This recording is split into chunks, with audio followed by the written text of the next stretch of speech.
Okay ಸ್ನೇಹಿತರೆ, ಈಗ ಮುಂದಿನ ಅಂಶ ಸಮಗ್ರ ಜೀವನಶೈಲಿ ಭಾಗವಾಗಿ ಇವತ್ತಿನ ಕಾರ್ಯಕ್ರಮದಲ್ಲಿ ನಾವು ತಿಳ್ಕೊಳ್ಳುವಂಥ ಅದ್ಭುತವಾದ ವಿಷಯ ಏನಂದ್ರೆ ಈ celebrate the moment. Celebrate the moment ಅಂದ್ರೆ ಈ ಚಲನವನ್ನು ಆಚರಿಸೋದು. ಚಲನ ಅಂದ್ರೆ ಏನು? ಮೂಮೆಂಟ್. ಮೂಮೆಂಟ್ ಅಂದ್ರೆ ಏನು? ಕದಲಿಕೆ. ಅಂದ್ರೆ ಈ ಫಿಸಿಕಲ್ ಮೂಮೆಂಟ್ ಅದನ್ನು ಆಚರಿಸೋದು. ಏನು ಅದು ಆಚರಿಸಿದರೆ ಅಷ್ಟು ಆನಂದ, ಅಷ್ಟು ನಮಗೆ ಬರುವಂಥ ಸಂತೋಷ, ಇಲ್ಲಾಂದ್ರೆ ಆರೋಗ್ಯ. ಇದನ್ನ ಅರ್ಥ ಮಾಡ್ಕೊಂಡ್ರೆ ನಿಮಗೆ ಈ ಸಬ್ಜೆಕ್ಟು ಪೂರ್ತಿ ಅರ್ಥ ಆಗುತ್ತೆ. ಒಂದು ನಿಮಗೆ ಸ್ಮಾಲ್ ಒಂದು ಒಂದು ಅಂದರೆ ಹೇಳ್ಬೇಕಂದ್ರೆ ಒಂದು ಸ್ಮಾಲ್ ಸ್ಟೋರಿ ಥರನೇ ಹೇಳ್ತಾ ಹೋಗ್ತೀನಿ. ಇಲ್ಲಿ ಒಂದು ವಿಷಯದ ಬಗ್ಗೆ ಡಿಸ್ಕಸ್ ಮಾಡ್ತಾ ಹೋಗೋಣ. ಈ ಸಬ್ಜೆಕ್ಟ್ ಬಗ್ಗೆ ನಾವು ತಿಳ್ಕೊಳ್ಳೋಣ ಈಗ ಇವತ್ತು ಕಾರ್ಯಕ್ರಮದಲ್ಲಿ, ಈ ಸಮಗ್ರ ಜೀವನಶೈಲಿ ಭಾಗವಾಗಿ. ಈಗ ಉದಾಹರಣೆಗೆ ಒಂದು ರೂಮಲ್ಲಿ ಕೂತ್ಕೊಂಡಿದೆ ಅಂತ ಇಟ್ಕೊಳ್ಳಿ. ಒಂದು ಚೇರಲ್ಲಿ ಕೂತ್ಕೊಂಡಿದ್ದೀವಿ. ಮುಂದೆ ಒಂದು ಟೀಪಾಯ್ ಇದೆ. ಟೀಪಾಯ್ ಮೇಲೆ ನಾವು ಒಂದು ಸಿಗರೆಟ್ ಪ್ಯಾಕೆಟು, ಒಂದು ಆಲ್ಕಹಾಲು, ಇನ್ನೊಂದು ಬಿಸ್ಕೆಟ್ಟು, ಇನ್ನೊಂದು ವಿಧ ವಿಧ ಪದಾರ್ಥಗಳು ಒಂದು ಟೇಬಲ್ ಮೇಲೆ ಇಟ್ಟಿದ್ದು ಅಂತ ಇಟ್ಕೊಳ್ಳಿ. ಓಕೆ, ಈಗ ನಾನು ಹೇಳಿದ್ರೆ ನಿಮ್ಮ ಮುಂದೆ ಹಲವಾರು ಅಂದ್ರೆ ಒಂದು ಬಿಸ್ಕೆಟ್ಸು, ಬ್ರೆಡ್ಡು, ಮತ್ತೆ ಆಲ್ಕಹಾಲು, ಸಿಗರೆಟ್ ಎಲ್ಲ ಇದೆ. ನಾನು ನಿಮ್ಗೆ ಏನಂತ ಆಪ್ಷನ್ ಕೊಡ್ತೀನಿ ಅಂದ್ರೆ ಅದರಲ್ಲಿ ಏನು ನಿಮಗೆ ಇಷ್ಟ ಇದೆಯೋ, ಒಳ್ಳೇದಿದೆ ತಗೋಲಿ ಅಂತ ನೀವು ಹೇಳಿದ್ರೆ ಯಾರು ಆಲ್ಕಹಾಲು, ಸಿಗರೆಟ್ಟು ಯಾವುದು ಮುಟ್ಟಲ್ಲ. ಯಾಕಂದ್ರೆ ಇವೆಲ್ಲ ಕೆಟ್ಟದು ಅಂತ. ಇವೆಲ್ಲ ಕೆಟ್ಟದು ಅಂತ ನಾವು ಯಾರು ಮುಟ್ಟಕ್ಕೆ ಹೋಗಲ್ಲ ಅಲ್ವಾ? ಮುಟ್ತೀವ? ಮುಟ್ಟಕ್ಕೂ ಚಾನ್ಸೇ ಇಲ್ಲ. ಯಾಕಂದ್ರೆ ನಮಗೆಲ್ಲ ಗೊತ್ತು ಅದರಿಂದ ನನಗೆ ಆರೋಗ್ಯ ಕೆಟ್ಟೋಗುತ್ತೆ ಅಂತ. ಯಾವುದು ಸಿಗರೆಟ್ ಆಗ್ಬೋದು, ಒಂದು ಆಲ್ಕಹಾಲ್ ಆಗ್ಬೋದು. ಕೊನೆಯದಾಗಿ ಸ್ವಲ್ಪ ಆಪ್ಷನ್ ಇದ್ರೆ ಬಿಸ್ಕೆಟ್ ಯಾರು ತಗೋಬಹುದು. ಇನ್ನು ಆ ಜ್ಞಾನ ಇದ್ರೆ ಅದನ್ನು ತಗೊಂಡಲ್ಲ ಯಾರು. ಆ ಬಿಸ್ಕೆಟ್ಟು ಒಳ್ಳೇದಲ್ಲ ಅಂತ ಅದು ತಗೊಂಡಲ್ಲ ಅಲ್ವಾ? ಅಂದ್ರೆ ಇಷ್ಟೆಲ್ಲ ನಾವು ಕೆಟ್ಟದಂತ ಏನು ಭಾವಿಸ್ತಾ ಇದೀವೋ, ಬಟ್ ಒಂದು ನಾವು ಮರ್ತಿದೀವಿ. ಏನಂತ ಗೊತ್ತಾ? ಏನ್ ಮಾಡ್ತಿದ್ವಿ ಅಂದ್ರೆ ಇಲ್ಲಿ ಇನ್ನೊಂದು ಅದು ಹೇಳ್ಬೇಕಂದ್ರೆ ಅತ್ಯಂತ ಕೆಟ್ಟದಂತ ಒಂದಿದೆ ಅದೇ ರೂಮಲ್ಲಿ. ಅದು ನಾವು ಮಾಡ್ತಿದ್ದೀವಿ. ಏನು ಅದು? ಏನದು ಹೇಳಿ? ಯಾರನ್ನ ಹೇಳಕ್ ಪ್ರಯತ್ನ ಮಾಡ್ತೀರಾ? ಏನು ಅದು? ಆ ರೂಮಲ್ಲಿ ಇನ್ನೊಂದು ಅತ್ಯಂತ ಕೆಟ್ಟದೊಂದಿದೆ, ಅದನ್ನು ಮಾಡ್ತಿದ್ದೀವಿ. ಮಿಕ್ಕಿದೆಲ್ಲ ಕೆಟ್ಟದೆ, ಕರೆಕ್ಟ್. ಅದೆಲ್ಲ ಒಳ್ಳೇದಲ್ಲ ಪದಾರ್ಥಗಳು, ಸೇವಿಸಬಾರ್ದು, ತಪ್ಪು. ಇನ್ನೊಂದು ನಾವು ಮರ್ತಿದ್ವಿ, ಅಲ್ಲೇ ಇದೆ ಬಟ್ ನಾವು ಮರ್ತಿದ್ವಿ. ಅದು ಅತ್ಯಂತ ಕೆಟ್ಟದು. ಯಾರನ್ನ ಹೇಳಕ್ ಪ್ರಯತ್ನ ಮಾಡ್ತೀರಾ? ಗೆಸ್. ಸ್ವೀಕಾರ ಭಾವನೆ. ಸ್ವೀಕಾರ ಭಾವನೆ ಇಲ್ಲ ಗುರುಜಿ, ಅದು ಕೆಟ್ಟದಂತ ಗೊತ್ತಿದ್ರು ಅದು ತಂದಿಟ್ಟಿರ್ತೀವಲ್ಲ. ಅದು ಅಲ್ಲ. ಅದಲ್ಲ. ಇದು ಗೆಸ್ ಮಾಡೋದು ಕಷ್ಟ, ಬಟ್ ನಾನು ಹೇಳ್ತೀನಿ. ರೈಟ್. ಚೈರ್. ನಾವು ಕೂತ್ಕೊಳ್ಳೋದು ಚೈರ್. ಅರ್ಥ ಆಯ್ತಾ? ಅದು ಎಷ್ಟು ಕೆಟ್ಟಿದೆ ಅಂದ್ರೆ ಯಾವಾಗ್ಲೂ ಕೂತ್ಕೊಂಡಕ್ಕೆ ಅವಕಾಶ ಕೊಡುತ್ತೆ, ಹೋಗಿ ಕೂತ್ಕೊಂತಾ ಇರ್ತೀವಿ. ಆ ಕೂತ್ಕೊಳ್ಳೋದು ಎಷ್ಟು ಕೆಟ್ಟಿದೆ ಅಂದ್ರೆ ಇನ್ನು ಹೇಳಕ್ಕೆ ಸಾಧ್ಯವಿಲ್ಲ. ನಮ್ಮ ಜೀವನದಲ್ಲಿ ಕೂತ್ಕೊಂಡು ಟಿವಿ ನೋಡೋದು, ಕೂತ್ಕೊಳ್ಳೋದು, ಊಟ ಮಾಡೋದಕ್ಕೆ ಕೂತ್ಕೊಳ್ಳೋದು, ಡೈನಿಂಗ್ ಟೇಬಲ್ ಮೇಲೆ ಒಂಥರ ಪ್ರಯಾಣ ಮಾಡ್ತಾ ಇದ್ದು ಕೂತ್ಕೊಳ್ಳೋದು, ಕಾರಲ್ಲಿದ್ದೀವಿ ಕೂತ್ಕೊಳ್ಳೋದು, ಆಮೇಲೆ ಒಂದು ಆಫೀಸ್ಗೆ ಹೋಗಿದ್ದು ಕೂತ್ಕೊಳ್ಳೋದು, ಕೆಲಸ ಮಾಡಕ್ಕೆ ಕೂತ್ಕೊಳ್ಳೋದು. ಎಲ್ಲಿ ನಾವು ಎದ್ದು ನಿಂತು ಕೆಲಸ ಮಾಡೋದು, ಎದ್ದು ನಿಂತು ನಾವು ವಾಕ್ ಮಾಡೋದು ಎಲ್ಲ ಆಗ್ತಾ ಇದೆಯಾ? ಈ ಚೇರ್ ಇದೆಯಲ್ಲ, ಅದು ಅಷ್ಟು ಕೆಟ್ಟದು. ಅದೇ ಅತ್ಯಂತ ಕೆಟ್ಟದು. ಇದನ್ನ ಅರ್ಥ ಮಾಡ್ಕೊಳ್ಳೋಕೆ ಪ್ರಯತ್ನ ಮಾಡೋಣ. ಸ್ವಲ್ಪ ಹೇಳ್ಬೇಕಂದ್ರೆ ಡೀಟೇಲ್ ಆಗಿ ಅರ್ಥ ಮಾಡ್ಕೊಂಡು ಪ್ರಯತ್ನ ಮಾಡೋಣ.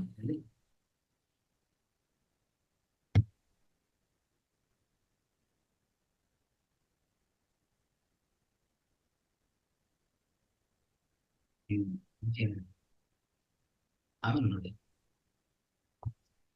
ರೈಟ್. ಸೊ ಸ್ನೇಹಿತರೆ, ಇವತ್ತು ನಾವು ಅದು ಅರ್ಥ ಮಾಡ್ಕೊಳ್ಳೋಕೆ ಏನು ಪ್ರಯತ್ನ ಮಾಡಿದ್ರೆ, ಇಲ್ಲಿ ಯಾವುದೇ ಇರಲಿ ನಮ್ಮ ಟೇಬಲಲ್ಲಿ ಟಿಪಾಯಲ್ಲಿರುವಂಥ ಯಾವುದೇ ಪದಾರ್ಥ ಇದೆ ಎಲ್ಲ ಕೆಟ್ಟಿದೆ ಅಂತ ನಾವು ಯಾವಾಗ ಅರ್ಥ ಆಗ್ತಾ ಇದೆಯೋ, ಬಟ್ ಇಲ್ಲಿ ಚೈರು ಅಷ್ಟೇ ಕೆಟ್ಟಿದೆ ಅಂತ ನಾನು ಹೇಳಕ್ಕೆ ಪ್ರಯತ್ನ ಮಾಡ್ತೀನಿ. ನೋಡೋಣ ಏನಂತಂದ್ರೆ, ಈಗ ಬೆಡ್ ಮೇಲೆ ಕೂತ್ಕೊಂತೀವಿ, ಟಾಯ್ಲೆಟ್ ಮೇಲೆ ಕೂತ್ಕೊಂತೀವಿ, ಬ್ರೇಕ್ಫಾಸ್ಟ್ ಟೇಬಲ್ ಮೇಲೆ ಕೂತ್ಕೊಂತೀವಿ ಅಲ್ವಾ? ಅದೇ ರೀತಿಯಲ್ಲಿ ಒಂದು ಕಾರಲ್ಲಿ ಟ್ರಾವೆಲ್ ಮಾಡ್ತಾ ಇದ್ವಿ, ಮೆಟ್ರೋಲಿ ಟ್ರಾವೆಲ್ ಮಾಡ್ತಾ ಇದ್ವಿ, ಬಸ್ಸಲ್ಲಿ ಟ್ರಾವೆಲ್ ಮಾಡ್ತಾ ಕೂತ್ಕೊಳ್ಳೋದು ಅಲ್ವಾ? ಅದೇ ರೀತಿಯಲ್ಲಿ ನಾವು ಇಡೀ ದಿವಸ ಒಂದು ಟೇಬಲ್ ಮುಂದೆ ಕೂತ್ಕೊಂಡು ಕೆಲಸ ಮಾಡ್ತೀವಿ, ಅದು ಕೆಟ್ಟಿದೆ ಅಲ್ವಾ? ಅದೇ ರೀತಿಯಲ್ಲಿ ನಾವು ಕೆಲ್ಸಕ್ಕೆ ಹೋಗಿ ಬರ್ತಾ ಇದೀವಿ, ಮತ್ತೆ ವಾಪಸ್ ಬಸ್ಸಲ್ಲಿ ಬರ್ತೀವಿ, ಮೆಟ್ರೋಲಿ ಬರ್ತೀವಿ, ಇಲ್ಲಾಂದ್ರೆ ಟ್ರೈನಲ್ಲಿ ಬರ್ತೀವಿ, ಎಲ್ಲ ಕೂತ್ಕೊಳ್ಳೋದು, ಟಿವಿ ನೋಡೋಕೆ ಕೂತ್ಕೊಳ್ಳೋದು. ಓಕೆ, ಈ ರೀತಿಯಲ್ಲಿ ಮಾಡುವಾಗ ಇಲ್ಲಿ ಒಂದು ರೀತಿಯಲ್ಲಿ ಏನಾಗತ್ತೆ ಅಂದ್ರೆ, ಇಲ್ಲಿ ಕೂತ್ಕೊಳ್ಳೋಂತ ಏನಿದೆಯೋ ಇದು ಅತಿ ಅತಿ ಅತಿ ಹೆಚ್ಚಾಗಿರುವಂತ ಕೆಟ್ಟ ವಿಷಯ ಅಂತ ನಾನು ಹೇಳಕ್ ಪ್ರಯತ್ನ ಮಾಡ್ತೀನಿ. ಏನಕ್ಕೂ ಅಂತಂದ್ರೆ, ಈ ಕೂತ್ಕೊಳ್ಳೋದ್ರಿಂದ ಆಗುವಂತ ಕೆಟ್ಟ ಪರಿಣಾಮ 1-2 ಅಲ್ಲ. ಇದು ಒಂಥರ ಹೇಳ್ಬೇಕಂದ್ರೆ ಇದರಿಂದ ಏನಾಗತ್ತಂದ್ರೆ ನಮ್ಮಲ್ಲಿ ಮೂಮೆಂಟ್ ಇಲ್ಲ, ಮೂಮೆಂಟ್ ಆಗಲ್ಲ. ಬಾಡಿದೆಲ್ಲ ಬಾಡಿ ಮೂಮೆಂಟ್ ಇಲ್ಲ. ಇನ್ನು ಏನಾಗುತ್ತೆ ನೋಡೋಣ. ಈಗ ಇಂದಿನ ದಿವಸದಲ್ಲಿ ನೋಡೋಣ. ಇಂದಿನ ಕಾಲದಲ್ಲಿ ನಮ್ಮ ಪೂರ್ವಜರು ಹೆಂಗೆ ಮಾಡ್ತಾ ಇದ್ರು, ಯಾವ ರೀತಿಯಲ್ಲಿ ಮಾಡ್ತಾ ಇದ್ರು. ಅವರು ಬೆಳಗ್ಗೆ ಎದ್ದಿದ್ರೆ ಓಕೆ, ಅದು ಎದ್ದಿದ ಮೇಲೆ ಸ್ವಲ್ಪ ಕಾಲಕೃತ್ಯಗಳು ಮಾಡಿಕೊಂಡು ಊಟ ಸ್ವಲ್ಪ ಮಾಡಿಕೊಂಡು ಆಮೇಲೆ ಕೆಲ್ಸಕ್ಕೆ ಹೋಗ್ತಾ ಇದ್ರು. ಕೆಲಸದಲ್ಲಿ ಅಲ್ಲಿ ಮಾಡೋಂಥ ವ್ಯವಸಾಯದಲ್ಲಿ ಯಾವಾಗಲೂ ಓಡಾಡೋದೇ ಅಲ್ವಾ, ಯಾವಾಗಲೂ ಓಡಾಡೋದು, ಕೆಲಸ ಮಾಡೋದು ಇದೆಲ್ಲ ಮಾಡ್ತಾ ಇದ್ರು. ಆಮೇಲೆ ಇನ್ನೊಂದು ಮನೆಯಲ್ಲಿ ಗ್ರೈಂಡಿಂಗ್ ಮಿಷನ್ಸು, ಮಿಕ್ಸರ್ಸ್ ಯಾವುದಿಲ್ಲ, ಅದು ನಮ್ಮ ಕೈಯಿಂದನೇ ಎಲ್ಲ ರುಬ್ಬೋದು ಅಲ್ವಾ. ಮತ್ತೆ ಈ ನೀರು ಸೇದ್ಬೇಕಂದ್ರೆ ಈ ಬಾವಿಯಿಂದ ನೀರು ತಗೊಂತಾರೆ ಮೇಲೆ, ಯಾವ ಟ್ಯಾಪು ಇಲ್ಲ, ಇನ್ನೊಂದಿಲ್ಲ, ಯಾವುದಿಲ್ಲ, ಆ ಕೆಲಸ ಮಾಡ್ತಾ ಇದ್ರು ಅಲ್ವಾ. ಅದೇ ರೀತಿಯಲ್ಲಿ ಸೊ ತುಂಬಾ ದೂರ ಹೋಗಿ ಪ್ರಯಾಣ ಮಾಡಿ ಒಂದು ವ್ಯಾಪಾರ ಮಾಡ್ಕೊಂಡು ಬರ್ತಾ ಇದ್ರು ಅಲ್ವಾ, ಆ ರೀತಿಯಲ್ಲಿ. ಆಮೇಲೆ ಇನ್ನೊಂದು ಈ ಡ್ಯಾನ್ಸ್ಗಳು ಯಾವ್ದನ್ನ ಒಂದು ಅದ್ಭುತ ಯಾವುದೋ ಒಂದು ಅಲ್ಲಿ ಜಾತ್ರೆಗಳು ಅದು ಇದಾಗ್ತಾ ಇದೆ, ಚೆನ್ನಾಗಿ ಡ್ಯಾನ್ಸ್ ಆಡೋದು ಇದೆಲ್ಲ ಮಾಡ್ತಾ ಇದ್ರು.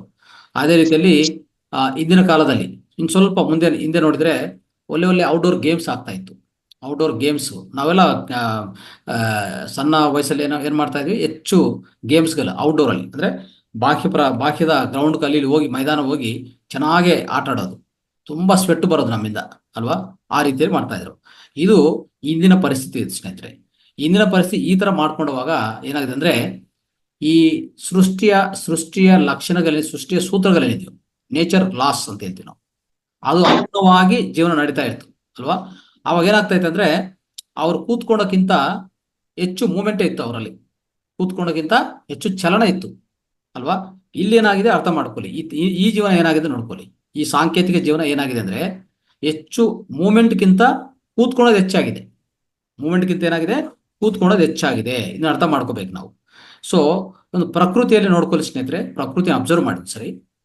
ಈ ಮೂಮೆಂಟ್ ಹೆಂಗಿರ್ತದೆ ಗೊತ್ತಾ, ಮರಗಳು ಈ ಕಡೆ ಆ ಕಡೆ ಓಡಾಡ್ತಾ ಇರ್ತದೆ ಅಲ್ವಾ, ಗಾಳಿ ಬಂದ್ರೆ ಈ ಕಡೆ ಆ ಕಡೆ ಓಡಾಡ್ತಾ ಇರ್ತದೆ. ಆಮೇಲೆ ಸಮುದ್ರದಲ್ಲಿ ಅಲೆಗಳು ನೋಡಿ ಹೆಂಗಿರ್ತದೆ, ತುಂಬಾ ಯಾವಾಗ್ಲೂ ಮೇಲೆ ಬರೋದು, ಹೋಗೋದು, ಮತ್ತೆ ಜೀರೋ ಆಗೋದು. ಈ ಅಲೆಗಳು ನೋಡ್ತಾ ಇದ್ರಿಲ್ಲ ಸಮುದ್ರದಲ್ಲಿ, ಅದನ್ನು ಯಾವಾಗಲೂ ಮೂಮೆಂಟ್ ಅಲ್ಲಿ ಇರ್ತದೆ. ಆಮೇಲೆ ಗ್ರಹಗಳು ನೋಡ್ಕೊಳ್ಳಿ, ಎಲ್ಲಾ ಗ್ರಹಗಳು ಸೂರ್ಯನ ಸುತ್ತು ಸುಡ್ತಾನೆ ಇರ್ತದೆ, ಯಾವಾಗಲೂ ಮೂಮೆಂಟ್ ಅಲ್ಲೇ ಇರ್ತದೆ ಅಲ್ವಾ. ಅದೇ ರೀತಿಯಲ್ಲಿ ಪಕ್ಷಿಗಳು ನೋಡಿ, ಪಕ್ಷಿಗಳು ಸುದೂರ ಪ್ರಾಂತಕ್ಕೆ ಹೋಗಿ ಮತ್ತೆ ವಾಪಸ್ ಬರ್ತಾ ಇರ್ತವೆ, ಯಾವುದು ಒಂದು ಕಡೆ ಕೂತ್ಕೊಂಡಲ್ಲ ಅವೆಲ್ಲ ಅಲ್ವಾ. ಆಮೇಲೆ ಒಂದು ಬಟರ್ಫ್ಲೈ ಏನ್ ಮಾಡುತ್ತೆ ಅಂದ್ರೆ ಅದು ಮಕರಂದವನ್ನು ಒಂದು ಹೂವಿಂದ ಇನ್ನೊಂದು ಹೂಗೆ ಹೋಗುತ್ತೆ, ಆ ಹೂಗೆ ಹೋಗುತ್ತೆ, ಅಲ್ಲಿಂದ ಇನ್ನೊಂದು ಹೂಗೆ ಹೋಗುತ್ತೆ, ಹೋಗಿ ಮಕರಂದವನ್ನು ತಗೊಂಡು ಬರ್ತಾ ಇರ್ತವೆ ಅಲ್ವಾ. ಆ ರೀತಿಯಲ್ಲಿ ಒಂದೇ ಕಡೆ ಇರಲ್ಲ. ಅದೇ ರೀತಿಯಲ್ಲಿ ನಮ್ಮ ಜಂತುಗಳು ನೋಡಿ, ಜಂತುಗಳು ಅಬ್ಸರ್ವ್ ಮಾಡಿ, ಒಂದು ಜಂತು ಒಂದು ಕಡೆ ಕೂತ್ಕೊಂಡಲ್ಲ, ಆಹಾರಕ್ಕೋಸ್ಕರ ಅಲ್ಲೆಲ್ಲಿ ಓಡಾಡ್ತಾನೆ ಇರ್ತವೆ, ಒಂದೇ ಕಡೆ ಕೂತ್ಕೊಂಡಲ್ಲ. ಅಂದ್ರೆ ಇಡೀ ಪ್ರಪಂಚವೇ ಜಗತ್ತಲ್ಲಿ ಎಲ್ಲದಕ್ಕೂ ಈ ಮೂಮೆಂಟ್ ಅನ್ನೋದು ಒಂದು ಸಾಮಾನ್ಯ ವಿಷಯ ಆಗಿದೆ ಸ್ನೇಹಿತರೆ, ಒಂದು ಮಾನವನಿಗೆ ಬಿಟ್ಟು ಅಲ್ವಾ. ಒಂದು ಮಾನವನಿಗೆ ಏನಾಗಿದೆ ಅಂದ್ರೆ ಮೂಮೆಂಟ್ ಅನ್ನೋದು ಪೂರ್ತಿ ಒಟ್ಟೋಗಿದೆ ನಮ್ಮಿಂದ. ಇದನ್ನ ಅರ್ಥ ಮಾಡ್ಕೊಂಡ್ರೆ ಸಾಕು ನಿಮ್ಗೆ. ಅಂದ್ರೆ ಈ ಮಾನವನ ಆ ನೇಚರ್ ಏನಿದೆಯೋ, ಅಂದ್ರೆ ನಾವು ಯಾವಾಗ ಈ ಚೇರಲ್ಲೇ ಕೂತ್ಕೊಂಡು ಆ ರೀತಿಯಲ್ಲಿ ನಾವು ಮಾಡ್ತಾ ಇದೀವೋ, ಮೂಮೆಂಟ್ ಪೂರ್ತಿ ಕಡಿಮೆ ಮಾಡ್ಕೊಂಡಿದ್ವೋ, ಅದರಿಂದನೇ ಅದರಿಂದ ಏನಾಗುತ್ತೆ, ಅನಾರೋಗ್ಯ ಆಗ್ತದೆ. ಅನಾರೋಗ್ಯ ಅನ್ನೋದು ಆಗ್ತಾ ಇರೋದು ಅದರಿಂದ, ಆ ರೀಸನ್ನಿಂದನೇ. ಅದಕ್ಕೋದ್ರೆ ಏನ್ ಮಾಡ್ಬೇಕಂದ್ರೆ ಸ್ನೇಹಿತರೆ, ನಾವು ಈ ಮೂಮೆಂಟನ್ನು ಆಚರಿಸಬೇಕು ಅಂತ ಹೇಳ್ಬಿಟ್ಟು, ಮೂಮೆಂಟ್ ಅಂದ್ರೆ ನಮ್ಮ ಶರೀರ ಒಳಗಡೆ, ಶರೀರಕ್ಕೆ ಕದಲಿಕೆ, ಶರೀರಕ್ಕೆ ಈ ಚಲನ ಏನಿದೆಯೋ ಕೊಡ್ತೀವೋ, ಅದನ್ನೇ ನಾವೇನ್ ಹೇಳ್ತೀವಿ ಅಂದ್ರೆ ಸೆಲೆಬ್ರೇಟ್ ಮೂಮೆಂಟ್ ಅಂತ ಹೇಳ್ತೀವಿ. ಈ ಮೂಮೆಂಟ್ವನ್ನು ಆಚರಿಸಿ ಅಂತ ಹೇಳ್ತೀವಿ. ಸೊ ಅದ್ರ ಭಾಗವಾಗಿ ಇವತ್ತಿನ ಈ ಕಾರ್ಯಕ್ರಮದಲ್ಲಿ ನಾವು ತಿಳ್ಕೊಳ್ಳುವಂತ ವಿಷಯಗಳು, ಅದ್ಭುತವಾದ ವಿಷಯಗಳೇನೆಂದ್ರೆ, ಮೊದಲನೇದಾಗಿ ನಮ್ಗೆ ಮೂಮೆಂಟ್ ಆಗಿದ್ರೆ, ದೇಹದಲ್ಲಿ ಮೂಮೆಂಟ್ ಆದ್ರೆ ನಮ್ಗೆ ಏನಾಗತ್ತೆ, ನಿಜವಾದ ಏನಾಗತ್ತೆ ನಮ್ಮ ದೇಹದಲ್ಲಿ, ಏನೇನು ಫಲಿತಗಳಾಗತ್ತೆ ಅದು ತಿಳ್ಕೊಳ್ಳೋಕೆ ಪ್ರಯತ್ನ ಮಾಡೋಣ. ಇನ್ನು ಮುಂದಿನ ತರಗತಿಯಲ್ಲಿ ಈ ದೇಹದಲ್ಲಿ ಮೂಮೆಂಟ್ ಅನ್ನೋದು ಏನಿದೆಯೋ ಅದು ಆಚರಿಸ್ಬೇಕಂದ್ರೆ ಅದಕ್ಕೆ ಬೇಕಾಗಿರುವಂತ ಅಭ್ಯಾಸಗಳೇನು, ಒಂದು ಅಭ್ಯಾಸಗಳಿದೆ, ಆ ಅಭ್ಯಾಸಗಳು ನಾವು ತಿಳ್ಕೊಳ್ಳೋಕೆ ಪ್ರಯತ್ನ ಮಾಡೋಣ. ಸೊ ಇನ್ನೊಂದು, ಯಾವುದೇ ಒಂದು ಮೂಮೆಂಟ್ ಮಾಡಿದ್ರೆ ಅದರಿಂದ ಹೆಚ್ಚು ಲಾಭ ಪಡಿಬೇಕಂದ್ರೆ ಏನ್ ಮಾಡ್ಬೇಕು, ಈ 2 ಅಂಶಗಳು ಮುಂದಿನ ತರಗತಿಯಲ್ಲಿ ತಿಳ್ಕೊಳ್ಳೋಣ. ಇವತ್ತಿನ ತರಗತಿಯಲ್ಲಿ ತಿಳ್ಕೊಳ್ಳುವಂತ ವಿಷಯ ಏನಂದ್ರೆ, ಈ ಮೂಮೆಂಟ್ ಏನಿದೆಯೋ, ಈ ದೇಹಕ್ಕೆ ಚಲನ ಇದ್ರೆ, ಮೂಮೆಂಟ್ ಇದ್ರೆ ನಮ್ಮ ದೇಹ ಒಳಗಡೆ ಏನು ಲಭ್ಯವಾಗತ್ತೆ, ಏನು ಫಲಿತ ಆಗತ್ತೆ, ಇದೊಂದು ತಿಳ್ಕೊಬೇಕು ನಾವು. ಓಕೆ, ಅದು ತಿಳ್ಕೊಳ್ಳೋಕೆ ಪ್ರಯತ್ನ ಮಾಡಿ. ಅದು 3 ಫಲಿತಗಳಿದೆ, 4 ಇದೆ ಲಾಭಗಳು. ಆ ಲಾಭಗಳು ತಿಳ್ಕೊಂಡ್ರೆ ಅವಾಗ ಇವತ್ತಿನ ಕಾರ್ಯಕ್ರಮ ನಾವು ಮುಕ್ತಾಯ ಮಾಡ್ಬೋದು. ಸ್ನೇಹಿತರೆ, ಇದು ಅರ್ಥ ಮಾಡ್ಕೊಳ್ಳಿ, ಈ ಮೂಮೆಂಟ್ ಅಂದರೆ ಏನು ಅಂತಂದರೆ ನಮಗೆಲ್ಲರಿಗೂ ಗೊತ್ತು. ಎಲ್ಲರಿಗೇನು ಗೊತ್ತು ಅಂದರೆ ನಮ್ಮ ದೇಹಕ್ಕೆ ಫಿಸಿಕಲ್ ಆ್ಯಕ್ಟಿವಿಟಿ ಎಕ್ಸಸೈಸ್ ಒಳ್ಳೆಯದು ಅಂತ ಎಲ್ಲರಿಗೂ ಗೊತ್ತು. ಆದರೆ ಇದೇನಾಗತ್ತಂದರೆ ಈ ಹ್ಯಾಬಿಟು ಒಳ್ಳೇದಂತ ಗೊತ್ತು, ಸ್ವಲ್ಪ ದಿವಸ ಮಾಡ್ತೀವಿ ಬಿಟ್ಬಿಡ್ತೀವಿ, ಸ್ವಲ್ಪ ದಿವಸ ಮಾಡೋದು ಮತ್ತೆ ಬಿಟ್ಬಿಡೋದು. ಈ ಅಭ್ಯಾಸ ಕನ್ಸಿಸ್ಟೆಂಟ್ ಆಗಿಲ್ಲ, ಅಂದರೆ ನಿರಂತರವಾಗಿ ನಡೆಯಲ್ಲ ಅದು. ಯಾವಾಗಲೂ ಇದೇ ನಾವು ಮಾಡೋದು. ಆದರೆ ಯಾವುದೇ ಒಂದು ಎಕ್ಸಸೈಸ್ ಮಾಡಿದರೆ ನಮ್ಮಲ್ಲಿ ಏನಾಗುತ್ತೆ, ಅದ್ಭುತ ಶಕ್ತಿ ಸಿಗತ್ತೆ, ನಮಗೆ ಹೊಸ ಶಕ್ತಿ ಸಿಗತ್ತೆ ಅಲ್ವಾ, ಹೊಸ ಶಕ್ತಿ ಸಿಗತ್ತೆ. ಆವಾಗ ನಾವು ಅದನ್ನು ಕರೆಕ್ಟಾಗಿ ರೀತಿಯಲ್ಲಿ ಪಾಲನೆ ಮಾಡಿದರೆ ಅದು ನಮಗೆ ತುಂಬ ಶಕ್ತಿ ಕೊಡುತ್ತೆ, ಆನಂದವನ್ನು ಕೊಡುತ್ತೆ, ಆರೋಗ್ಯನೂ ಕೊಡುತ್ತೆ. ಇದು ಎಲ್ಲರಿಗೂ ಗೊತ್ತಿರೋ ವಿಷಯ. ಆದರೆ ಏನು ಕನ್ಸಿಸ್ಟೆಂಟ್ ಆಗಿ ಅಂದರೆ ಕಂಟಿನ್ಯೂಸ್ ಆಗಿ ನಿರಂತರವಾಗಿ ಅಭ್ಯಾಸ ಮಾಡ್ತಾ ಇಲ್ಲ.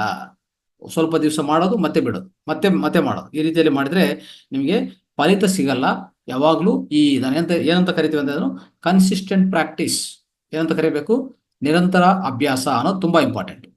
ಆದರೆ ನಿರಂತರ ಅಭ್ಯಾಸ ಮಾಡಿದರೆ ನಿರಂತರ ಅಭ್ಯಾಸ ಏನಂತ ಕರಿತೀವಿ ಅಂದರೆ ಈ ದೇಹಕ್ಕೆ ಚಲನ ಕೊಡೋದು, ದೇಹಕ್ಕೆ ಈ ಎಕ್ಸಸೈಸ್ ಕೊಡೋದಾಗ್ಲಿ, ಯಾವುದೇ ಫಿಸಿಕಲ್ ಎಕ್ಸಸೈಸ್ ಆಗಲಿ ನಿರಂತರ ಅಭ್ಯಾಸ ಮಾಡಿದ್ರೆ ನಮ್ಗೆ ಏನೇನು ಆಗತ್ತೆ, ಏನೇನು ಫಲಿತ ಆಗತ್ತೆ ನಮ್ಮ ದೇಹದಲ್ಲಿ ಅಂತ ಸ್ವಲ್ಪ ತಿಳ್ಕೊಳ್ಳೋ ಪ್ರಯತ್ನ ಮಾಡೋಣ. ಮೊದಲನೇದು ಏನಾಗತ್ತಂದ್ರೆ, ನಾವು ಒಂದು ರೀತಿಯಲ್ಲಿ ನೋಡಿದರೆ ಜಾಗಿಂಗು, ಜಂಪಿಂಗು, ಡ್ಯಾನ್ಸಿಂಗ್ ಎಲ್ಲ ಮಾಡ್ತಾ ಇರ್ತೀವಿ ಅಲ್ವಾ. ಇದೆಲ್ಲ ಮಾಡುವಾಗ ಸೊ ನಮ್ಮಲ್ಲಿ ಏನಾಗತ್ತೆ, ಒಂಥರ ಮೂಮೆಂಟ್ ಸ್ಟಾರ್ಟ್ ಆಗತ್ತೆ, ನಮ್ಮ ಒಳಗಡೆ ದೇಹ ಒಳಗಡೆ ಒಂದು ಮೂಮೆಂಟ್ ಸ್ಟಾರ್ಟ್ ಆಗತ್ತೆ. ಆದರೆ ಈ ಕಣ್ಣು ಕಾಣಿಸಲ್ಲ, ಒಳಗಡೆ ಏನಾಗ್ತದೆ ನಮ್ಮ ಕಣ್ಣು ಕಾಣಿಸಲ್ಲ ಅಲ್ವಾ, ಕಣ್ಣು ಕಾಣಿಸಲ್ಲ. ಆದರೆ ಸ್ವಲ್ಪ ಹಲವಾರು ಅದ್ಭುತ ವಿಷಯಗಳಾಗತ್ತೆ, ಅದು ಹೇಳ್ತಾ ಹೋಗ್ತೀನಿ, ದಯವಿಟ್ಟು ಅರ್ಥ ಮಾಡ್ಕೊಳ್ಳಿ. ಮೊದಲನೇದು, ನಿಮ್ಮ ಒಳಗಡೆ ಯಾವಾಗ ಮೂಮೆಂಟು, ಜಂಪಿಂಗು, ಡ್ಯಾನ್ಸಿಂಗು, ಎಕ್ಸಸೈಸು ಯಾವುದೇ ಮಾಡಲಿ, ಸ್ವಿಮ್ಮಿಂಗ್ ಮಾಡಲಿ, ಯಾವುದನ್ನ ಮಾಡಲಿ, ನಿಮ್ಮಲ್ಲಿ ಏನಾಗತ್ತಂದರೆ ಫಸ್ಟು ನಮ್ಮ ಹೃದಯ ಇದೆಯಲ್ಲ ಅದು ಬಡತ ಹೆಚ್ಚಾಗತ್ತೆ. ನಾರ್ಮಲ್ ಹೃದಯ ಬಡತ ಹೆಚ್ಚಿರ್ತೇಲಿ ಒಂದು ಸಾಮಾನ್ಯ ಆರೋಗ್ಯ ವ್ಯಕ್ತಿಗೆ 60 ಆ ಮಧ್ಯದಲ್ಲಿ ಆಗ್ತಾ ಇರ್ತದೆ.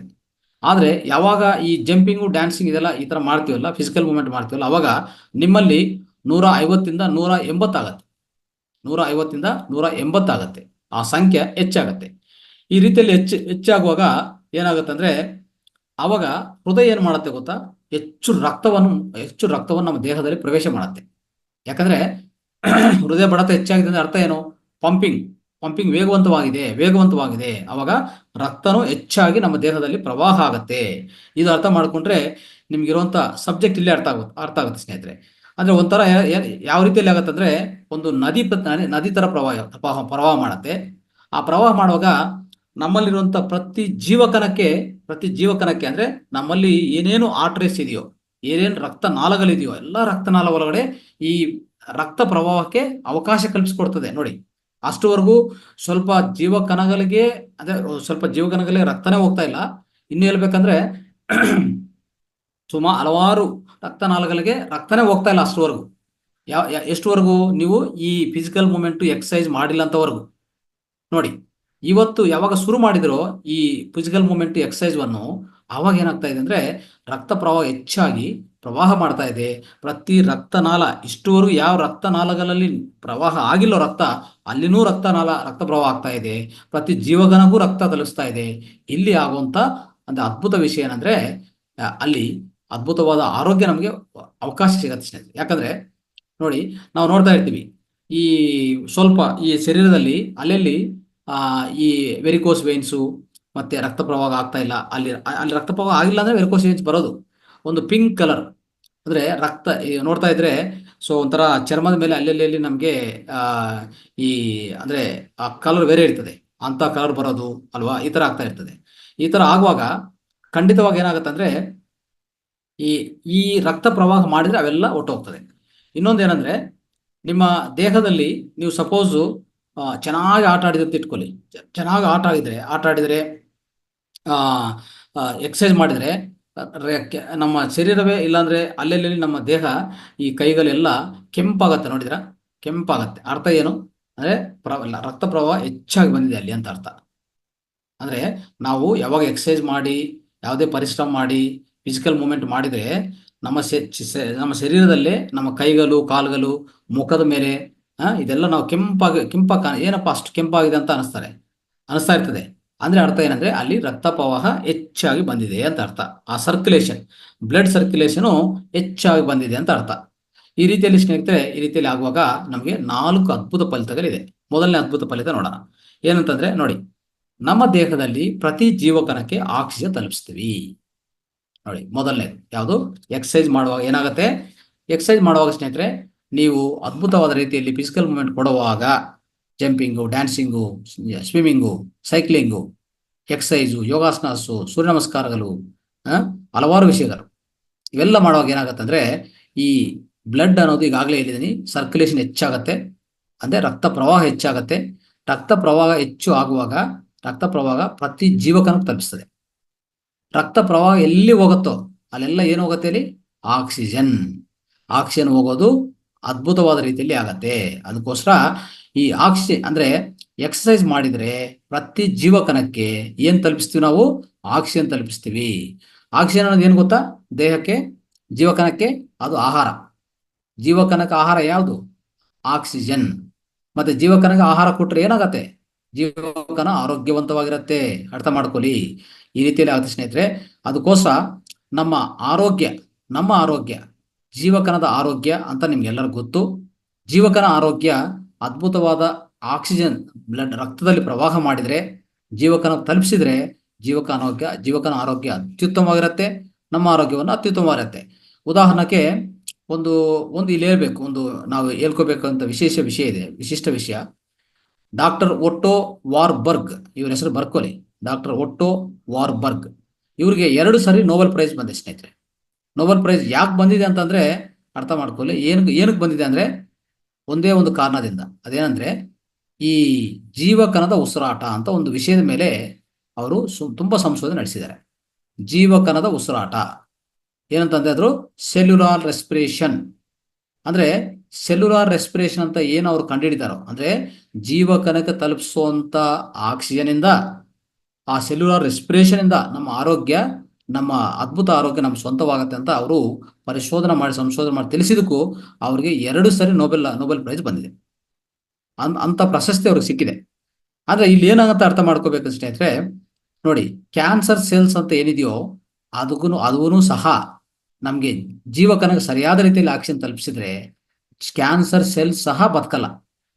ನೋಡಿ, ಯಾವಾಗ ಒಂದನೇ ಅರ್ಥ ಮಾಡ್ಕೋಬೇಕು, ನಮ್ಮಲ್ಲಿ ಆಕ್ಸಿಜನ್ ಯಾವಾಗ ಕೊರತೆ ಆಗುತ್ತೋ ಅಲ್ಲಿ ಕ್ಯಾನ್ಸರ್ ಸೆಲ್ಸ್ಗಳೆಲ್ಲ ಉತ್ಪನ್ನ ಆಗೋದು.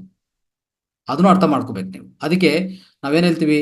ಅದ್ಭುತವಾದ ರೀತಿಯಲ್ಲಿ ಅಗ್ನಿಹೋತ್ರ ಮಾಡಿ, ಅದ್ಭುತವಾದ ಸಸ್ಯಗಳ ಮಧ್ಯೆ ನೀವು ಜೀವನ ಮಾಡಿ. ಕ್ಯಾನ್ಸರ್ ಬಂದ್ರೆ ಈ ಗೊಂದಲ ಇರುವಂತ ಸಿಟಿಯಲ್ಲಿ ಇರಕ್ ಹೋಗ್ಬಿಡಿ. ಗೊಂದಲ ಇರುವಂಥದ್ದು ಎಲ್ಲ ಟ್ರಾಫಿಕ್, ಎಲ್ಲ ಒಂಥರ ಕಲ್ಮಶ ಗಾಳಿ ಇರುವಂತ ಇಂಥ ಸಿಟಿಯಲ್ಲಿ, ಬಿಜಿ ಸಿಟಿಯಲ್ಲಿ, ಟೌನ್ಸ್ ಅಲ್ಲಿ ಇರಬಾರ್ದು. ನೇರವಾಗಿ ಹಳ್ಳಿಗಳಿಗೆ ಹೋಗಿ ಎಲ್ಲಿ ವಾತಾವರಣ ಸಸ್ಯಗಳು ಹೆಚ್ಚಾಗಿರುತ್ತೋ ಆ ಮಧ್ಯದಲ್ಲಿ ಒಂದು ಹಸುವನ್ನು ಕಟ್ಕೊಂಡು, ಅಂದ್ರೆ ಒಂದು ನಮ್ಮ ದೇಶೀಯ ಹಸುವನ್ನು ಕಟ್ಕೊಂಡು ಅಲ್ಲಿ ಜೀವನ ಮಾಡಿ, ಮತ್ತೆ ಸಸ್ಯಗಳ ಮಧ್ಯೆ ಜೀವನ ಮಾಡಿ, ಅಗ್ನಿಹೋತ್ರ ಪ್ರತಿನಿತ್ಯ ಮಾಡ್ತಾ ಹೋಗಿ ನಿಮ್ಮಲ್ಲಿರುವಂತ ಎಲ್ಲಾ ಸೆಲ್ಸ್ಗೆ ಅದ್ಭುತ ಆಕ್ಸಿಜನ್ ಸಿಕ್ಕಿ ಅಲ್ಲಿರುವಂತ ಈ ಕ್ಯಾನ್ಸರ್ ಸೆಲ್ಸ್ ಬದುಕಲ್ಲ, ಅವೆಲ್ಲ ಹೋಗ್ತದೆ. ಆವಾಗ ನಿಮ್ಮ ಆರೋಗ್ಯ ನಿಮಗೆ ಸ್ವಂತವಾಗತ್ತೆ ಅಂತ ಹೇಳ್ತಾ, ಸೊ ಇಂದ ಅದ್ಭುತವಾದ ವಿಷಯವನ್ನು ನಾವು ಅನುಭವಿಸ್ಬೇಕು ಸ್ನೇಹಿತರೆ.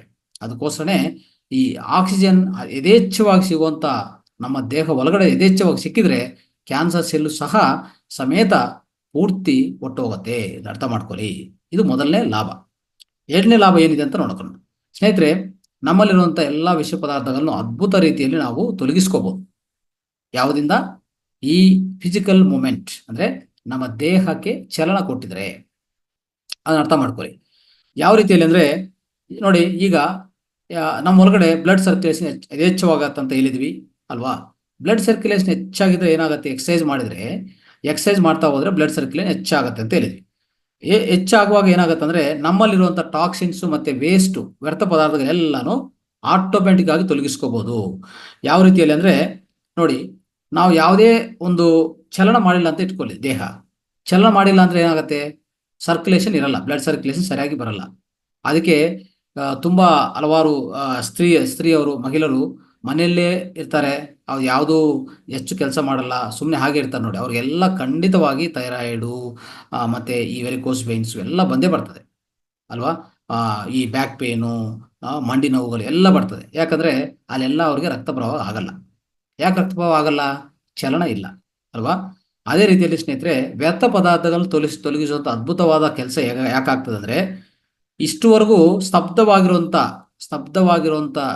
ಯಾವುದೇ ಕಾಲುಗಳು ಕೈಗಳು ಮತ್ತೆ ವಿಧ ವಿಧ ಅಂಗಗಳು ಈಗ ಚಲನ ಬಂದಿದೆ ಎಕ್ಸಸೈಸ್ ಮಾಡಿದಿಂದ. ಅವಾಗ ಏನಾಗುತ್ತೆ, ಅದರಲ್ಲಿರುವಂಥ ಆ ಅಂಗಗಳಿರುವಂಥ ವ್ಯರ್ಥ ಪದಾರ್ಥಗಳಿಗೂ ಮೂಮೆಂಟ್ ಬಂದು ಬ್ಲಡ್ ಅಲ್ಲಿ ಸೇರಿಕೊಂಡು ಆಚೆ ಕಡೆ ಹೋಗ್ಬಿಡ್ತದೆ. ಯಾವ ರೀತಿಯಲ್ಲಿ ಆಚೆ ಕಡೆ ಹೋಗುತ್ತೆ, ನಾವು ಯಾವಾಗ ಶ್ರಮ ಮಾಡ್ತೀವೋ, ದೇಹಕ್ಕೆ ಶ್ರಮ ಕೊಡ್ತೀವೋ, ಪರಿಶ್ರಮ ಕೊಡ್ತೀವೋ, ಈ ಫಿಸಿಕಲ್ ಮೂವ್ಮೆಂಟ್ ಕೊಡ್ತೀವೋ, ಅವಾಗ ನಮ್ಮಲ್ಲಿ ಏನ್ ಬರುತ್ತೆ, ಬೆವರು ಅಂದ್ರೆ ಹೆಚ್ಚು ಬೆವರು ಅಂದ್ರೆ ಒಂದು ನಮ್ಮ ಸ್ವೆಟ್ ಬರುತ್ತೆ. ಆ ಸ್ವೆಟ್ ಇಂದ ಏನಾಗತ್ತಂದ್ರೆ ಪ್ರತಿ ಅಂಗದಲ್ಲಿರುವಂತ ವ್ಯರ್ಥ ಪದಾರ್ಥ ಏನಿದೆಯೋ, ಆ ಟಾಕ್ಸಿನ್ಸ್ ಏನಿದೆಯೋ ಈಗ ಮೂವ್ಮೆಂಟ್ ಆಗಿ ರಕ್ತದಲ್ಲಿ ಬಂದು ರಕ್ತದಿಂದ ಚರ್ಮದಿಂದ ಆಚೆ ಕಡೆ ಈ ಬೆವರ್ ರೂಪದಲ್ಲಿ, ಈ ಸ್ವೆಟ್ ರೂಪದಲ್ಲಿ ಆಚೆ ಕಡೆ ಹೋಗ್ಬಿಡ್ತವೆ. ಈ ರೀತಿಯಲ್ಲಿ ಸ್ನೇಹಿತರೆ, ಅದಕ್ಕೆ ನಿಮ್ಮ ಚರ್ಮ ಅನ್ನೋದು ಬಾಡಿ ಕೂಲಿಂಗ್ ಸಿಸ್ಟಮ್ ಅಂತ ಇದೆ. ಅಂದ್ರೆ ಸ್ವೆಟ್ ಅಂದ್ರೆ ನಮ್ಮ ಬೆವರು ಏನ್ ಬರುತ್ತೋ ಅದು ಏನದು ಆ ಬೆವರು ಅನ್ನೋದೇನೋ ಚರ್ಮದಿಂದ ಆಗುವಂತ ಒಂದು ಕೂಲಿಂಗ್ ಸಿಸ್ಟಮ್ ಅಲ್ವಾ. ನಮ್ಮಲ್ಲಿ ಹೆಚ್ಚಾಗಿ ಉಷ್ಣತೆ ಇದೆ ಅಂತ ಇಟ್ಕೊಳ್ಳಿ, ಏನ್ ಬರುತ್ತೆ, ನಮ್ಗೆ ಸ್ವೆಟ್ ಬರುತ್ತಾ ಇಲ್ಲ ದೇಹದಿಂದ, ಅದೊಂದು ಕೂಲಿಂಗ್ ಸಿಸ್ಟಮ್ ಅಂತ ಹೇಳ್ಬೋದು. ಆದ್ರೆ ಆ ಜೊತೆಗೆ ಇದು ವೇಸ್ಟ್ ಡಿಸ್ಪೋಸಲ್ ಸಿಸ್ಟಮ್. ಯಾವುದು? Waste disposal system. ವ್ಯರ್ಥವನ್ನು ತೊಲಗಿಸುವಂತ ಅದ್ಭುತ ಪದ್ಧತಿ ಇದು. ಯಾವುದು? ಬೆವರು ನಮ್ಮ ದೇಹದಿಂದ ಆಚೆ ಕಡೆ ಹೋಗೋದು. ಇದನ್ನು ಸಹ ನಿಮಗೆ ಆಗತ್ತೆ ಯಾವಾಗ ದೇಹಕ್ಕೆ ಚಲನ ಕೊಟ್ಟಿದ್ರೆ. ಆ ರೀತಿಯಲ್ಲಿ ಅಂದ್ರೆ ಈ ರೀತಿಯಲ್ಲಿ ಮಾಡುವಾಗ ಏನಾಗುತ್ತೆ, ನಮ್ಮಲ್ಲಿ ಅಂತರ ಶುದ್ಧಿ ಆಗ್ತಾ ಹೋಗ್ತದೆ, ರಕ್ತ ಶುದ್ಧಿ ಆಗ್ತಾ ಹೋಗ್ತದೆ, ಅದ್ಭುತ ಆರೋಗ್ಯ ನಮ್ಮ ಸ್ವಂತವಾಗತ್ತೆ. ಇದನ್ನ ಅರ್ಥ ಮಾಡಿಕೊಂಡು ಈ ಫಿಸಿಕಲ್ ಮೂವ್ಮೆಂಟ್ ಅನ್ನೋದು ಅತ್ಯದ್ಭುತವಾದದ್ದು. ದಯವಿಟ್ಟು ಇದನ್ನು ಅಳವಡಿಸ್ಕೊರಿ. ಮತ್ತೆ ಮೂರನೇ ಲಾಭ ನೋಡ್ಕೊಳ್ಳೋಣ. ಮೂರನೇ ಲಾಭ ಸ್ನೇಹಿತರೆ, ನಮ್ಮ ದೇಹದಲ್ಲಿ ಪಚನ ಏನಾಗತ್ತೋ ಈ ಜೀರ್ಣಕ್ರಿಯೆ ಅದ್ಭುತವಾದ ರೀತಿಯಲ್ಲಿ ಆಗತ್ತೆ. ಯಾಕೆ ಅದ್ಭುತವಾದ ರೀತಿಯಲ್ಲಿ ಆಗುತ್ತೆ ಅಂದ್ರೆ ಬ್ಲಡ್ ಸರ್ಕ್ಯುಲೇಷನ್ ಇನ್ಕ್ರೀಸ್ ಆಗುತ್ತೆ ಎಕ್ಸಸೈಸ್ ಮಾಡುವಾಗ. ಅವಾಗ ಡೈಜೆಸ್ಟ್ ಆರ್ಗಾನ್ಸ್ ಏನಿದೆಯೋ ಅಂದ್ರೆ ನಮ್ಮ ಹೊಟ್ಟೆ ಆಗ್ಬೋದು, ಹೊಟ್ಟೆಗೆ ಒಳ್ಳೆ ರಕ್ತ ಸೇರತ್ತೆ, ರಕ್ತ ಹೆಚ್ಚಾಗಿ ಪ್ರವಾಹ ಆಗ್ತಾ ಇರ್ತದಲ್ವಾ. ಅದ್ಭುತ ರೀತಿಯಲ್ಲಿ ಅವಾಗ ನಾವು ತಿನ್ನೋ ಯಾವುದೇ ಆಹಾರ ಅದ್ಭುತ ರೀತಿಯಲ್ಲಿ ಒಂದು ಪಚನ ಆಗತ್ತೆ ಅಂತ ನಿಮ್ಗೆ ಹೇಳಕ್ಕೆ ಪ್ರಯತ್ನ ಮಾಡ್ತೀನಿ. ಅಂದ್ರೆ ನಿಮ್ಮ ಡೈಜೆಸ್ಟಿವ್ ಫೈರ್ ನಿಮ್ಮಲ್ಲಿ ಈ ಜಠರಾಗ್ನಿ ಹೆಚ್ಚಾಗತ್ತೆ. ಯಾಕಂದ್ರೆ ರಕ್ತನೂ ಹೆಚ್ಚಾಗಿ ಪ್ರವಾಹ ಆಗ್ತಾ ಇದೆ ಈಗ, ಯಾಕಂದ್ರೆ ಎಕ್ಸಸೈಸ್ ಮಾಡಿದ್ವಲ್ಲ. ಆ ರೀತಿಯಲ್ಲಿ ಆಗುವಾಗ ನಮಗೆ ಈ ಪ್ರಾಣಶಕ್ತಿ ಹೆಚ್ಚಾಗಿ ಲಭ್ಯವಾಗುತ್ತೆ. ಯಾವಾಗ ಆಕ್ಸಿಜನ್ ಪ್ರಾಣಶಕ್ತಿ ಹೆಚ್ಚಾಗಿ ಲಭ್ಯವಾಗುತ್ತೋ ನಮ್ಮ ಜೀರ್ಣಾಶಯಕ್ಕೆ ನಾವು ತಿಂದಿರೋ ಆಹಾರ ವೇಗವಂತವಾಗಿ ಅತಿ ಶ್ರೇಷ್ಠವಾದ ರೀತಿಯಲ್ಲಿ ಪಚನ ಆಗತ್ತೆ. ಅವಾಗ ನಮ್ಮ ಆರೋಗ್ಯವನ್ನು ಅದ್ಭುತವಾಗಿರುತ್ತೆ. ನೋಡಿ ಸ್ನೇಹಿತರೆ, ಇತ್ತೀಚಿನ ಕಾಲದಲ್ಲಿ ಈ ದೇಹದ ಈ ಜೀರ್ಣಶಕ್ತಿ ಕೊರತೆ, ಈ ಅಜೀರ್ಣದಿಂದ ನಾವು ಬಲಿತಾ ಇದೀವಿ. ಅದರಿಂದ ಆಗುವಂತ ಈ ದೀರ್ಘಕಾಲಿಕ ವ್ಯಾಧಿಗಳು, ಎಲ್ಲ ದೀರ್ಘ ವ್ಯಾಧಿಗಳು, ಒಂದು ಡಯಾಬಿಟಿಸ್ ಇರಲಿ, ಒಬೆಸಿಟಿ ಇರಲಿ, ಥೈರಾಯ್ಡ್ ಆಗಲಿ, ಈ ಮೆಟಬಾಲಿಕ್ ಡಿಸಾರ್ಡರ್ಸ್ ಆಗಲಿ, ಒಂಥರ ಇವೆಲ್ಲಾನು ಏನಂದ್ರೆ ಉತ್ಪನ್ನ ಆಗೋದು ನಮ್ಮ ಅಜೀರ್ಣದ ಶಕ್ತಿಯಿಂದ ಸ್ನೇಹಿತರೆ. ಅಂದ್ರೆ ಜೀರ್ಣಕೋಶದ ಪ್ರಾಬ್ಲಮ್ಸ್ ಇವೆಲ್ಲ ಜೀರ್ಣಕೋಶ ಪ್ರಾಬ್ಲಮ್ಸೇ. ಇಷ್ಟೆಲ್ಲ ಮೂಮೆಂಟ್ ನಮ್ಮ ದೇಹಕ್ಕೆ ಚಲನ ಕೊಟ್ಟರೆ, ಅದ್ಭುತ ಡೈಜೆಷನ್ ಆಗಿದ್ರೆ ಈ ದೀರ್ಘಕಾಲಿಕ ವ್ಯಾಧಿಗಳು ಯಾವುದೇ ಇರಲಿ, ಥೈರಾಯ್ಡ್ ಇರಲಿ, ಡಯಾಬಿಟಿಸ್ ಇರಲಿ, ಇಂಥ BP ಸಮಸ್ಯೆಗಳು ಎಲ್ಲ ಒಟ್ಟೋಗುತ್ತೆ. ಇದನ್ನ ಅರ್ಥ ಮಾಡ್ಕೊಳ್ಳಿ, ದಯವಿಟ್ಟು ಪಾಲನೆ ಮಾಡಿ. ಕೊನೆ ಲಾಭ ಏನಂತ ತಿಳ್ಕೊಳ್ಳೋ ಪ್ರಯತ್ನ ಮಾಡೋಣ ಸ್ನೇಹಿತರೆ. ನಮ್ಮ ಮನೋಸ್ಥಿತಿ, ನಮ್ಮ ಮೂಡ್ ಅಂತ ಹೇಳ್ತೀವಲ್ಲ, ಯಾವಾಗಲೂ ಹೇಳ್ತಾ ಇರ್ತೀವಿ, ನಮ್ಮ ಮೂಡ್ ಚೆನ್ನಾಗಿಲ್ಲಪ್ಪ ಇವತ್ತು ಅಂತ ಹೇಳ್ತೀವಲ್ಲ. ಆ ಮೂಡ್ ಚೆನ್ನಾಗಿಲ್ಲ ಅಂತ ಒಂದು ಪದ ನಾವು ಉಪಯೋಗಿಸ್ತಾ ಇರ್ತೀವಿ ಅಲ್ವಾ. ಅಂದ್ರೆ ನಮ್ಮ ಮನೋಸ್ಥಿತಿಯನ್ನು ಆನಂದವಾಗಿ ತಯಾರು ಮಾಡುತ್ತೆ. ಹೇಳ್ಬೇಕಂದ್ರೆ ಮನೋಸ್ಥಿತಿಯನ್ನು ಬದಲಾವಣೆ ಮಾಡುತ್ತೆ. ಯಾವುದು? ಈ ಫಿಸಿಕಲ್ ಮೂವ್ಮೆಂಟ್, ಈ ಎಕ್ಸಸೈಸ್ ಅನ್ನೋದು ಯಾವ ರೀತಿಯಲ್ಲಿ ಆಗತ್ತೆ ಅಂತ ನಾವು ಅರ್ಥ ಮಾಡ್ಕೋಣ ಸ್ನೇಹಿತರೆ. ಒಂದು ಎಕ್ಸಸೈಸ್ ಮಾಡಿದ್ರೆ ನಮ್ಗೆ ಏನ್ ಸಿಗುತ್ತೆ ಅಂತ ಅನ್ಕೊಂಡಿದ್ವಿ ಇಷ್ಟವರೆಗೂ ನಾವು? ಫಿಸಿಕಲ್ ಫಿಟ್ನೆಸ್ ಮಾತ್ರ ಸಿಗುತ್ತೆ ಅಂತ ಅನ್ಕೊಂಡಿದ್ವಿ. ಇಲ್ಲ, ಮೆಂಟಲ್ ಫಿಟ್ನೆಸ್ ಸಿಗತ್ತೆ. ಏನ್ ಸಿಗತ್ತೆ? Mental fitness. ಯಾವ ರೀತಿಯಲ್ಲಿ ಅಂತ ಅರ್ಥ ಮಾಡ್ಕೊಳ್ಳಿ. ಇದು ಅರ್ಥ ಆಗಲ್ಲ ಅಷ್ಟು ಈಸಿಯಾಗಿ. ಅಂದ್ರೆ ಫಿಸಿಕಲ್ ಫಿಟ್ನೆಸ್ ಮಾತ್ರ ಬರುತ್ತೆ ಅಂತ ನಾವು ಅರ್ಥ ಮಾಡ್ಕೊಂತೀವಿ. ಆದ್ರೆ ಮೆಂಟಲ್ ವೆಲ್ಬೀಯಿಂಗ್ಗೋಸ್ಕರ, ಮಾನಸಿಕ ಸ್ವಸ್ಥತಕ್ಕೋಸ್ಕರ ನಾವು ಈ ಎಕ್ಸಸೈಸ್ ಮಾಡಬೇಕು ಅಂತ ನಾನು ಹೇಳಕ್ಕೆ ಪ್ರಯತ್ನ ಮಾಡ್ತೀನಿ. ಸೊ ಯಾವ ರೀತಿಯಲ್ಲಿ ಅಂದ್ರೆ ನೋಡ್ಕೊಳ್ಳಿ, ಯಾವುದೇ ಒಂದು ಎಕ್ಸಸೈಸ್ ಮಾಡಿದ್ರೆ ಸ್ನೇಹಿತರೆ, ನಿಮ್ಮ ಬ್ರೈನ್ ಏನ್ ಮಾಡುತ್ತೆ ಗೊತ್ತಾ? ಒಂದು ಡೋಪಮಿನ್, 2 ಸೆರೋಟೋನಿನ್, 3ನೇದು ಅಡ್ರಿನಲಿನ್. ಈ 3 ರಸಾಯನಗಳು, ಕೆಮಿಕಲ್ ಮೆಸೇಂಜರ್ಸ್, ಹಾರ್ಮೋನ್ಸ್ ಅನ್ನು ಉತ್ಪತ್ತಿ ಮಾಡುತ್ತೆ. ಇವೆಲ್ಲ ಏನ್ ಗೊತ್ತಾ? Happy hormones. ಇವೆಲ್ಲ ಹ್ಯಾಪಿ ಹಾರ್ಮೋನ್ಸ್. ಈ 3 ಹ್ಯಾಪಿ ಹಾರ್ಮೋನ್ಸ್ ಏನ್ ಮಾಡತ್ತಂದ್ರೆ ತಕ್ಷಣವೇ ನಿಮ್ಮಲ್ಲಿ ಮೂಡ್ ಚೇಂಜ್ ಮಾಡುತ್ತೆ. ನೋಡ್ಕೊಳ್ಳಿ, ತಕ್ಷಣ ನಿಮ್ಮ ಮನೋಸ್ಥಿತಿಯನ್ನು, ಮಾನಸಿಕ ಆನಂದವನ್ನು, ಮಾನಸಿಕ ಉಲ್ಲಾಸವನ್ನು ಹೆಚ್ಚು ಮಾಡುತ್ತೆ. ಇದು ಆಗುವಂತ ವಿಷಯ. ಇದು ಅರ್ಥ ಮಾಡ್ಕೊಳ್ಳಿ. ಸ್ನೇಹಿತರೆ, ಈ ರೀತಿಯಲ್ಲಿ ಅಂದ್ರೆ ಒಂದು ಯೂನಿವರ್ಸಿಟಿ ಆಫ್ ವರ್ಮೌಂಟ್ ಅಂತ 2015ರಲ್ಲಿ ಒಂದು ಅದ್ಭುತವಾದ ಒಂದು ಸಂಶೋಧನೆ ಮಾಡಿದ್ದಾರೆ. 13,000 ಸ್ಟೂಡೆಂಟ್ಸ್ ತಗೊಂಡಿದ್ದಾರೆ, ಹೈಸ್ಕೂಲ್ ಸ್ಟೂಡೆಂಟ್ ತಗೊಂಡು ಅವರಲ್ಲಿ ಏನ್ ಮಾಡಿದೆ ಅಂದ್ರೆ ಒಂದು ವಾರಕ್ಕೆ 4 ದಿವಸ ಎಕ್ಸರ್ಸೈಸ್ ಮಾಡಿಸಿ ನೋಡ್ಕೊಂಡಿದ್ದಾರೆ. ಅವರಲ್ಲಿ ಏನು ಕಂಡಿಡಿದೆ ಅಂದ್ರೆ ಅವರಲ್ಲಿರುವಂತ ಈ ವಿಚಾರ ಅಂದ್ರೆ ಒಂಥರ ದುಃಖ ಎಲ್ಲಾನು ಸಹ 23% ಇರ್ಬೇಕಂದ್ರೆ ಹೆಚ್ಚು ಪರ್ಸೆಂಟೇಜ್ ಕಡಿಮೆ ಆಗ್ತಾ ಬಂದಿದೆ. ಅವರು ಗಮನಿಸಿದ್ದಾರೆ, ಈ ಸಂಶೋಧನೆ ಮಾಡುವಾಗ ಸ್ಟೂಡೆಂಟ್ಸ್ಗೆ ಎಕ್ಸರ್ಸೈಸ್ ಕೊಟ್ಟು ನೋಡುವಾಗ ಅವರಲ್ಲಿರುವಂತ ಈ ದುಃಖ ಮತ್ತೆ ಒಂದು ನಕಾರಾತ್ಮಕ ವಿಷಯಗಳೆಲ್ಲ ಕಡಿಮೆ ಆಗಿದೆ ಅಂತ ಗಮನಿಸಿದ್ದಾರೆ. ಅದೊಂದೇ ಅಲ್ಲ, ಹಲವಾರು ಸ್ಟೂಡೆಂಟ್ಸ್ ಯಾರು ತುಂಬಾ ಒಂಥರ ನೆಗೆಟಿವ್ ಡಿಪ್ರೆಷನ್ಗೆ ಹೋಗಿರ್ತಾರೆ ನೋಡಿ, ಅಂದ್ರೆ ಒಂಥರ ಸೂಸೈಡ್ ಮಾಡ್ಕೋಬೇಕಂತ ಯೋಚನೆ ಬರ್ತಾ ಇದೆ, ಅಂತವರಲ್ಲಿನೂ 23% ಕಡಿಮೆ ಆಗೋದು ಅವರು ಸಂಶೋಧನೆಯಲ್ಲಿ ಕಂಡುಹಿಡಿದ್ದಾರೆ ಅಂತ ನಾವು ತಿಳ್ಕೊಂಡ್ರೆ ಒಂದು ಅದ್ಭುತವಾದ ವಿಷಯ ಅಂತ ನಮ್ಗೆ ಅರ್ಥ ಆಗತ್ತೆ. ಅಂದ್ರೆ ಇದೆಲ್ಲ ನೋಡ್ತಾ ಇದ್ರೆ ನಮ್ಗೆ ಆಶ್ಚರ್ಯ ಅನಿಸ್ತಾ ಇದೆಯಲ್ಲ, ಈ ಫಿಸಿಕಲ್ ಮೂವ್ಮೆಂಟ್ ಇಷ್ಟೆಲ್ಲ ಮಾಡ್ತದ ನಮ್ಮಲ್ಲಿ ಅಂತ ನಿಜವಾದ ಆಶ್ಚರ್ಯ ಅಂತ ಅನಿಸ್ತದೆ ಅಲ್ವಾ. ಸೊ ನೋಡ್ಕೊಳ್ಳಿ, ಒಂದು ಇವರು ಹಿಪೋಕ್ರಾಟಿಸ್ ಅಂತ ಈ ನವೀನ ಮೆಡಿಸನ್ ಏನಿದೆಯೋ, ಮಾಡರ್ನ್ ಮೆಡಿಸನ್, ಅವರು ಪಿತಾಮಹ. ಈಗ ನಮಗೆ ಧ್ಯಾನಕ್ಕೆ ಪಿತಾಮಹ ಬ್ರಹ್ಮರ್ಷಿ ಪತ್ರಿಜಿ ಆಗಿದ್ದಾರೋ, ಅದೇ ರೀತಿಯಲ್ಲಿ ಮಾಡರ್ನ್ ಮೆಡಿಸನ್, ಈ ಅಲೋಪತಿ ವೈದ್ಯಕ್ಕೆ ಪಿತಾಮಹ ಹಿಪೋಕ್ರಟಿಸ್ ಅವ್ರು ಏನಂತ ಹೇಳಿದೆ ಅಂದ್ರೆ, ಅವರೊಂದು ಅದ್ಭುತವಾದ ವಾಕ್ಯ ಹೇಳಿದ್ದಾರೆ. ಇಂಗ್ಲಿಷಲ್ಲಿ ಹೇಳ್ತೇನೆ, ದಯವಿಟ್ಟು ಅರ್ಥ ಮಾಡ್ಕೊಳ್ಳಿ. If you are in the bad mood, go for a walk. If you are still in a bad mood, go for another walk ಅಂತ ಹೇಳಿದ್ದಾರೆ. ನೋಡಿ ಎಷ್ಟು ಅದ್ಭುತ ರೀತಿಯಲ್ಲಿ, ದಯವಿಟ್ಟು ಇಲ್ಲ ಅರ್ಥ ಮಾಡ್ಕೊಳ್ಳಿ. ಸೊ ನಾವು ಸ್ನೇಹಿತರೆ ಇದೆಲ್ಲ ನಾವು ಅರ್ಥ ಮಾಡ್ಕೊಂಡ್ರೆ ಖಂಡಿತವಾಗಿ ನಿಮ್ಗೆ ಯಾವುದೇ ರೀತಿಯಲ್ಲಿ ಸೊ ಎಕ್ಸಸೈಸ್ ಮಾಡೋದು ಇದೆಲ್ಲ ಮಾಡ್ತಾ ಹೋಗಿ, ಈ ಫಿಸಿಕಲ್ ಮೂವ್ಮೆಂಟ್ ಕೊಡಿ, ಎಷ್ಟು ಸಾಧ್ಯವಾದಷ್ಟು ನಡೀತಾನೆ ಇರಬೇಕು. ಎಲ್ಲಿ ಕೂತ್ಕೋಬಾರ್ದು, ಹಾಗೆ ಕೂತ್ಕೊಂಡಿರೋದು ಅದು ಅಭ್ಯಾಸ ಖಂಡಿತವಾಗಿ ಕಲ್ಸ್ಕೋಬೇಕು. ನೀವು ಮಾಡ್ಬೇಕಾಗಿರೋದು ಎಲ್ಲೆಲ್ಲಿ ಸಾಧ್ಯವಾಗುತ್ತೆ ಅಲ್ಲೆಲ್ಲಿ ನಡೆಸ್ತಾ ಇರೋದು, ಫಿಸಿಕಲ್ ಮೂವ್ಮೆಂಟ್ ಕೊಡ್ತಾನೆ ಇರೋದು. ಆ ರೀತಿಯಲ್ಲಿ ಮಾಡ್ಕೊಳ್ಳಿ. ಯಾವುದೇ ರೀತಿಯಲ್ಲಿ ನಿಮ್ಮ ಡೈಜೆಷನ್ ಆಗಲಿ, ಇನ್ನೊಂದಾಗಲಿ, ನಿಮ್ಮಲ್ಲಿ ರಕ್ತ ಪ್ರವಾಹ ಆಗಲಿ ಅದ್ಭುತ ರೀತಿಯಲ್ಲಿ ಆಗತ್ತೆ. ಒಂದು ಸೋಮರಿತನ, ಒಂದು ಅಲಸಟೆ, ಇವೆಲ್ಲ ಏನೂ ಆಗಲ್ಲ. ಸೊ ನಾವು ನೋಡ್ತಾ ಇರ್ತೀವಿ ಇತ್ತೀಚಿನ ಕಾಲದಲ್ಲಿ ಇರೋದು ಏನೋ ಸಮಸ್ಯೆಗಳು ಬರ್ತಾ ಇರ್ತದೆ. ಕಾರಣ ಏನು? ಕೂತ್ಕೊಂಡು ನಮ್ಮ ರಕ್ತ ಪ್ರವಾಹ ನಿಂತೋಗಿದೆ. ಅದನ್ನ ಅರ್ಥ ಮಾಡ್ಕೊಳ್ಳಿ. ಸೊ ಒಂದು ಅದ್ಭುತವಾದ ವಾಕ್ಯ ಇದೆ, ಅದು ಹೇಳ್ತೀನಿ. A body in motion stays alive, A body without motion decomposes. ಇದನ್ನು ಬರ್ಕೊಳ್ಳಿ, ಈ ಸ್ಟೇಟ್ಮೆಂಟ್ ಬರ್ಕೊಳ್ಳಿ ದಯವಿಟ್ಟು. ಓಕೆ. ಸೊ ಇನ್ನೊಂದು ಕೊನೆ ಒಂದು ವಾಕ್ಯ, ಇದು ನೋಡ್ಕೊಳ್ಳಿ. ಯಾರಾದ್ರೂ ಥಿಂಕ್ ಮಾಡ್ತಾ ಇರ್ತಾರೆ, ನನಗೆ ಎಕ್ಸರ್ಸೈಸ್ ಮಾಡೋಕ್ಕೆ ಸಮಯ ಇಲ್ಲ ಅಂತ ಅಲ್ವಾ. ಅವ್ರಿಗೆ ಇವಾಗೋ ಇಲ್ಲ ಮುಂದೆ ದಿವಸದಲ್ಲಿ ಅವ್ರಿಗೆ ಅನಾರೋಗ್ಯಕ್ಕೆ ಸಮಯ ಸಿಗತ್ತೆ. ಇದನ್ನ ಅರ್ಥ ಮಾಡ್ಕೊಳ್ಳಿ. ಅವ್ರು ಅನಾರೋಗ್ಯಕ್ಕೆ ಸಮಯ ಕೊಡಬೇಕಾಗತ್ತೆ. ನಮ್ಗೆ ಎಕ್ಸರ್ಸೈಸ್ ಮಾಡೋಕ್ಕೆ ಸಮಯ ಇಲ್ಲ ಅಂತ ಯಾರ್ಯಾರು ಹೇಳ್ತಾರೋ ಎಕ್ಸರ್ಸೈಸ್ ಮಾಡೋಕ್ಕೆ, ಧ್ಯಾನ ಮಾಡೋಕ್ಕೆ, ಅವ್ರಿಗೂ ಇವಾಗ ಇಲ್ಲ ಮುಂದಿನ ದಿವಸದಲ್ಲಿ ಅನಾರೋಗ್ಯಕ್ಕೆ ಸಮಯ ಕೊಡಬೇಕು, ರೆಡಿ ಇರಲಿ ಅಂತ ಹೇಳ್ತಾ ಇದ್ವಿ. ಅದನ್ನ ಅರ್ಥ ಮಾಡ್ಕೊಳ್ಳಿ. ಸೊ ಸ್ನೇಹಿತರೆ, ಇಲ್ಲಿ ಇನ್ನೊಂದೇನೆಂದ್ರೆ, ಈ ಎಕ್ಸರ್ಸೈಸ್ ಮಾಡೋದ್ಮೇಲೆ ಒಂದು ಕಲ್ಪನೆ, ಅಂದ್ರೆ ಒಂಥರ ಹೇಳ್ಬೇಕಂದ್ರೆ ಈ ಮಿತ್ ಅಂತ ಹೇಳ್ತೀವಿ, ಒಂದು ಅಪನಂಬಿಕೆ ಒಂದಿದೆ. ಏನು ಅಪನಂಬಿಕೆ ಗೊತ್ತಾ? ನಾನು ವೆಯ್ಟ್ ಲಾಸ್ ಮಾಡೋಕ್ಕೆ ಅಲ್ಲ ಎಕ್ಸರ್ಸೈಸ್ ಮಾಡಬೇಕಾಗಿರೋದು, ನಾನು ವೆಯ್ಟ್ ಲಾಸ್ ಅಂದರೆ ವೆಯ್ಟ್ ಕಡಿಮೆ ಇದೆಯಲ್ಲ, ನನಗೆ ಯಾಕೆ ಎಕ್ಸರ್ಸೈಸ್ ಅಂತ ಎಲ್ಲರಿಗೂ ಒಂದು ಡೌಟ್ ಬರ್ತಾ ಇರ್ತದೆ ಸ್ನೇಹಿತರೆ. ಸೊ ಇದೊಂದು ದೊಡ್ಡ ಅಪನಂಬಿಕೆ ಅಂತ ಹೇಳ್ಬೋದು ಸ್ನೇಹಿತರೆ.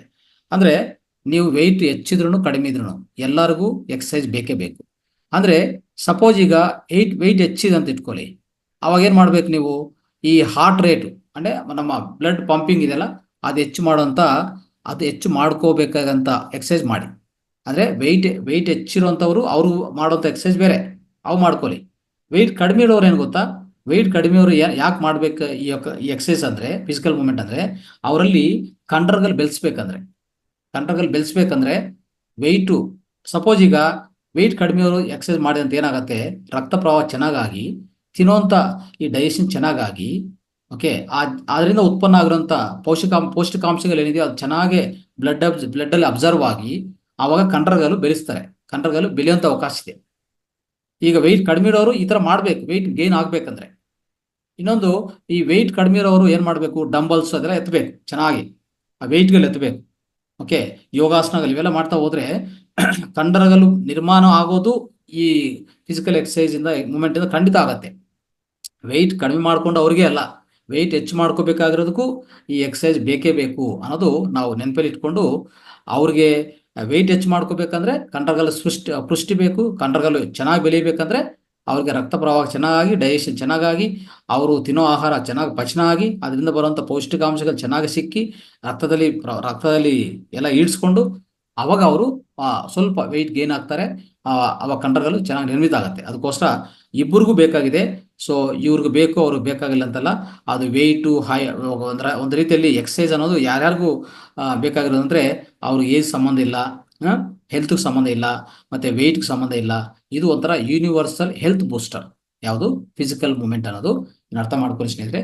ಸೊ ಇದು ಹೇಳ್ತಾ ನಿಮಗೆ ಇವತ್ತಿನ ಈ ಸಮಗ್ರ ಜೀವನ ಶೈಲಿ ಈಗ ಮುಕ್ತಾಯ ಮಾಡ್ತಾ ಇದೀವಿ. ಎಲ್ಲರಿಗೂ ನಮಸ್ತೆ, ಧನ್ಯವಾದ. Thank you Guruji, thank you so much. ಅದ್ಭುತವಾಗಿರುವಂತಹ ವಿಷಯವನ್ನ ಹೇಳಿದಿರ ಚಲನವಲನದ ಬಗ್ಗೆ. ಈಗ ನಾನು ಉದಾಹರಣೆ ಹೇಳ್ಬೇಕು ಅಂದ್ರೆ, ಒಂದ್ ಕಾರ್ ತಗೊಂಡಿರ್ತೀವಿ, ಒಂದು ಬೆಂಚ್ ಕಾರ ಅಥವಾ ಒಂದು ಜಾವರ್ ಕಾರ ಏನೋ ತಗೊಂಡಿರ್ತೀವಿ.